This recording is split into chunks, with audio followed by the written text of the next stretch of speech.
Welcome to Beyond Borders, Inclusive and Diverse Read-Alouds. My New Teacher and Me, written by Al Yankovic and illustrated by Wes Hargis. My New Teacher and Me. The first day of school, it was finally here. I wondered who'd be my new teacher this year.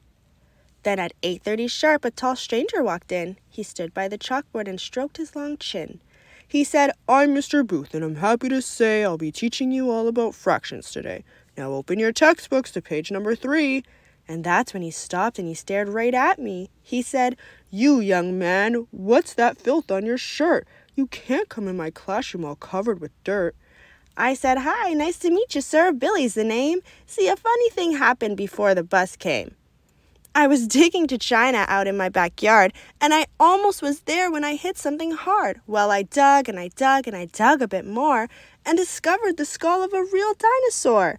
And I would have cleaned up, sir, but I am no fool. I just couldn't be late on the first day of school." For a second or two, Mr. Booth kind of froze. Then he walked up to me and he looked down his nose. "I don't tolerate nonsense. No, not 1 degree. And your story sounds highly unlikely to me." "Why, of course it's unlikely," I said. "Oh, by far. The awesomest things in the world often are. For instance, this friend of my third cousin Ned's got a farm where the dairy cows each have 2 heads. That's so highly unlikely the tourists all stop just to take their own pictures at $3 a pop." "Completely ridiculous," sneered Mr. Booth. "Please stop wasting our time and just stick to the truth." "Well, the truth can seem crazy, like that day in June when my grandfather famously walked on the moon and he played the ukulele while flying a kite. It was all in the papers. You've heard of it, right? You know what? My grandfather even implied someday he might take me along for the ride. Then the class started cheering, take us too." Then Mr. Booth bristled and snapped, "That'll do. Pure poppycock class, please be quiet, be still. He's not going off to the moon. He never will." "That's all right," I told him. "The moon is okay, but I've been to a much cooler place anyway. I just went on vacation with my dad and my mom to an island somewhere between Norway and Guam, where the blueberry muffins grow right on the trees and you flip inside out every time that you sneeze. And the rabbits say moo, and the poodles go neigh, and the traffic light colors are pink, blue, and gray.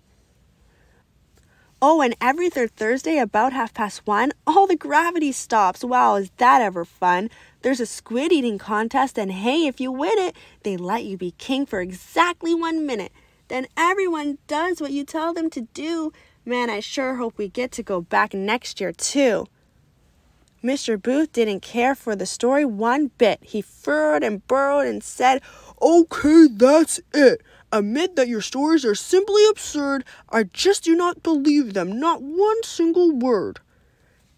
Then I cleared my throat and said, "Well, sir, just because you don't believe doesn't mean it's not so.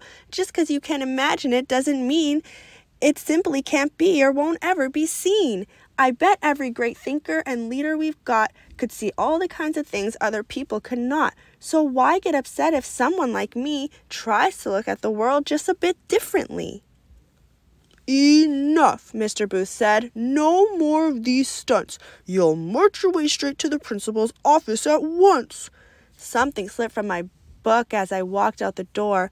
Mr. Booth picked it up, and his jaw hit the floor. It was me and a cow with not 1 head but 2. "Oh," I said, "I was planning to give that to you. It's a little good luck gift. I got it for free." He stared hard at the photo, then looked back at me. I avoided the principal's office that day. In fact, old Mr. Booth put my gift on display. He steals a quick glance at it once in a while, and I'm not even kidding, I once saw him smile. We should get along fine, and it's certainly clear there's a lot we'll be teaching each other this year, like how all of my stories are perfectly true, except for, well, maybe a detail or two.